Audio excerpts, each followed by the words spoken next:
하나님의 말씀은 맛있습니다. 하나님 말씀은 즐겁습니다. 하나님의 말씀은 생명과 행복을 줍니다. 500독 성경 통독 훈련 원장입니다. 여수 살리는 교회 임기환 목사가 하나님의 말씀을 봉독하고 전하는 시간입니다. 함께 하시면 기적이 일어납니다. 알람을 설정하시면 좋겠습니다. 오늘은 사무엘하 13장을 봉독하고 말씀을 전하겠습니다. 사무엘하 13장. 그 후에 일이 있으니라. 다윗의 아들 압살롬에게 아름다운 누이가 있으니 이름은 다말이라. 다윗의 다른 아들 암논이 그를 사랑하나 그는 처녀이므로 어찌할 수 없는 줄을 알고 암논이 그의 누이 다말 때문에 우라로 말미암아 병이 되니라. 암논에게 요나답이라 하는 친구가 있으니 그는 다윗의 형 시므아의 아들이요 심히 간교한 자라. 그가 암논에게 이르되 왕자여 당신은 어찌하여 나날이 이렇게 파리하여 가느냐. 내게 말해주지 아니하겠느냐 하니 암논이 말하되 내가 아우 압살롬의 누이 다말을 사랑함이니라 하니라. 요나답이 그에게 이르되 침상에 누워 병든 채 하다가 네 아버지가 너를 보러 오거든 너는 그에게 말하기를 원하건대 내 누이 다말이 와서 내게 떡을 먹이되 내가 보는 데에서 떡을 차려 그의 손으로 먹여주게 하옵소서 하라 하니 암논이 곧 누워 병든 채 하다가 왕이 와서 그를 볼 때 암논이 왕께 아뢰되 원하건대 내 누이 다말이 와서 내가 보는 데에서 과자를 2개를 만들어 그의 손으로 내게 먹여주게 하옵소서 하니 다윗이 사람을 그의 집으로 보내 다말에게 이르되 이제 내 오라버니 암논의 집으로 가서 그를 위하여 음식을 차리라 한지라. 다말이 그 오라버니 암논의 집에 이르매 그가 누웠더라. 다말이 밀가루를 가지고 반죽하여 그가 보는 데서 과자를 만들고 그 과자를 굽고 그 냄비를 가져다가 그 앞에 쏟아놓아도 암논이 먹기를 거절하고 암논이 이르되 모든 사람을 내게서 나가게 하라 하니 다 그를 떠나 나가니라. 암논이 다말에게 이르되 음식물을 가지고 침실로 들어오라. 내가 내 손에서 먹으리라 하니 다말이 자기가 만든 과자를 가지고 침실에 들어가 그의 오라버니 암논에게 이르러 그에게 먹이려고 가까이 가지고 갈 때에 암논이 그를 붙잡고 그에게 이르되 나의 누이야 와서 나와 동침하자 하는지라. 그가 그에게 대답하되 아니라 내 오라버니여 나를 욕되게 하지 말라. 이런 일은 이스라엘에서 마땅히 행하지 못할 것이니 이 어리석은 일을 행하지 말라. 내가 이 수치를 지니고 어디로 가겠느냐. 너도 이스라엘에서 어리석은 자 중에 하나가 되리라. 이제 청하건대 왕께 말하라. 그가 나를 내게 주기를 거절하지 아니하시리라 하되 암논이 그 말을 듣지 아니하고 다말보다 힘이 세므로 억지로 그와 동침하니라. 그리하고 암논이 그를 심히 미워하니 이제 미워하는 미움이 전에 사랑하던 사랑보다 더한지라. 암논이 그에게 이르되 일어나 가라 하니 다말이 그에게 이르되 옳지 아니하다. 나를 쫓아내는 이 큰 악은 악한 내게 행한 그 악보다 더하다 하되 암논이 그를 듣지 아니하고 그가 부리는 종을 불러 이르되 이 계집을 내게서 이제 내보내고 곧 문빗장을 치르라 하니 암논의 하인이 그를 끌어내고 곧 문빗장을 치르니라. 다말이 채색 옷을 입었으니 출가하지 아니한 공주는 이런 옷으로 단장하는 법이라. 다말이 재를 자기의 머리에 덮어쓰고 그의 채색 옷을 찢고 손을 머리 위에 얹고 가서 그에게 크게 울부짖으니라. 그의 오라버니 압살롬이 그에게 이르되 내 오라버니 암논이 너와 함께 있었느냐. 그러나 그는 내 오라버니이니 누이야 지금은 잠잠히 있고 이것으로 말미암아 근심하지 말라 하니라. 이에 다말이 그의 오라버니 압살롬의 집에 있어 처량하게 지내니라. 다윗 왕이 이 모든 일을 듣고 심히 노하니라. 압살롬은 암논이 그의 누이 다말을 욕되게 하였으므로 그를 미워하여 암논에 대하여 잘잘못을 압살롬이 말하지 아니하니라. 만 2년 후에 에브라임 곁 바할라솔에서 압살롬이 양털을 깎는 일이 있음에 압살롬이 왕의 모든 아들을 청하고 압살롬이 왕께 나아가 말하되 이제 종에게 양털 깎는 일이 있사오니 청하건대 왕은 신하들을 데리시고 당신의 종과 함께 가사이다 하니 왕이 압살롬에게 이르되 아니라 내 아들아 이제 우리가 다 갈 것 없다. 내게 누를 끼칠까 하노라 하니라. 압살롬이 그에게 간청하였으나 그가 가지 아니하고 그에게 복을 비는지라. 압살롬이 이르되 그렇게 하지 아니하시려거든 청하건대 내 형 암논이 우리와 함께 가게 하옵소서.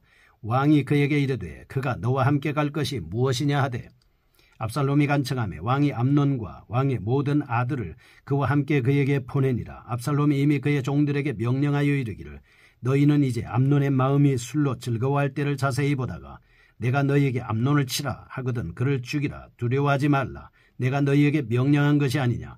너희는 담대 용기를 내라 한지라. 압살롬의 종들이 압살롬의 명령대로 암논에게 행하며 왕의 모든 아들들이 일어나 각기 노새를 타고 도망하니라. 그들이 길에 있을 때에 압살롬이 왕의 모든 아들들을 죽이고 하나도 남기지 아니하였다는 소문이 다윗에게 이르매 왕이 곧 일어나서 자기의 옷을 찢고 땅에 드러눕고 그의 신하들도 다 옷을 찢고 모셔선지라. 다윗의 형 시므의 아들 요나답이 아뢰어 이르되 내 주여 젊은 왕자들이 다 죽임을 당한 줄로 생각하지 마옵소서. 오직 암논만 죽었으리이다. 그가 압살롬의 누이 다말을 욕되게 한 날부터 압살롬이 결심한 것이니이다. 그러하온즉 내 주 왕이여 왕자들이 다 죽은 줄로 생각하여 상심하지 마옵소서. 오직 암논만 죽었으리이다 하니라. 이에 압살롬은 도망하니라. 파수하는 청년이 눈을 들어보니 보아라 뒷산 언덕길로 여러 사람이 오는도다. 요나답이 왕께 아뢰되 보소서 왕자들이 오나이다. 당신의 종이 말한 대로 되었나이다 하고 말을 마치자 왕자들이 이르러 소리를 높여 통곡하니 왕과 그의 모든 신하들도 심히 통곡하니라. 압살롬은 도망하여 거슬왕 암미울의 아들 달메에게로 갔고 다윗은 날마다 그의 아들로 말미암아 슬퍼하니라.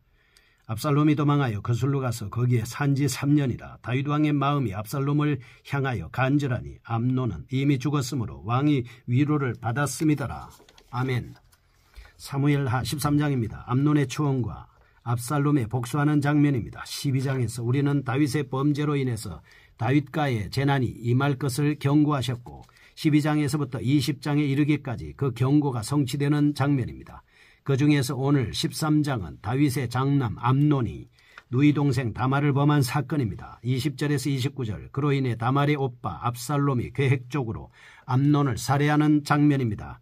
30에서 39절 그로 인한 다윗의 슬픔과 압살롬의 도피 행각도 아울러 보여주고 있습니다. 우리는 여기서 특기할 만한 점을 발견할 수 있습니다. 13장에서 기술되고 있는 사건들이 범죄의 종류 및 범죄의 잔악성 등에서 과거 다윗이 범한 범죄들과 일치하고 있다 하는 점입니다.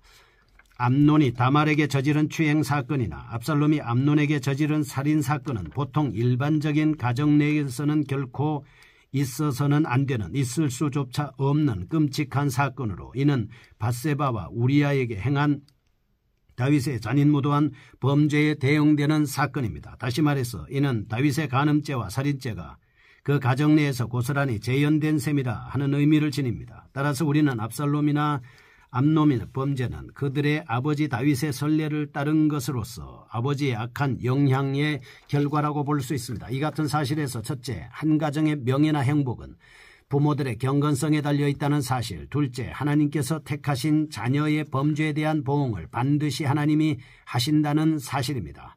이와 같은 보응은 미움의 바탕을 둔 것이 아니라 하나님의 사랑의 바탕을 둔 것으로서 그 목적이 훈련과 연단이라는 사실을 우리는 인식해야 합니다. 13장을 통해서 첫째, 가정 불행의 첫째 원인은 대개 부모들에게 있기 마련이고 둘째, 그런데 택하신 자녀들에게는 불신자들에 대해서보다 더 세심한 하나님의 간섭이 있다. 셋째, 따라서 하나님의 자녀들인 성도들은 진정한 가정의 행복을 구현하고 그래서 하나님께 영광을 돌리기 위해서라도 날마다 경건한 삶을 살도록 애써야 한다라고 하는 것을 알 수가 있습니다. 첫 번째 보겠습니다. 1절에서 9절입니다. 본문은 다윗가에 임한 재앙 중 첫 번째 경우입니다. 암논의 근친상간하는 장면입니다. 1절에서 2절 암논이 이복 누이 동생 다말로 인해서 상사병에 걸리는 인륜에 어긋나는 일들이 벌어지고 있습니다. 3절에서 6절 그런데도 암논에게 간교한 모사를 베푼 자가 있었습니다. 요나답이었습니다. 7절에서 14절 이에 암논은 요나답이 일러준 대로 하여 마침내 다말을 범하기에 이릅니다. 15절에서 19절 다말을 욕보이고 난 후 암논은 도리어 그녀를 싫어하니 이는 이왕에 그가 범한 죄악보다 더욱 큰 죄악이었습니다.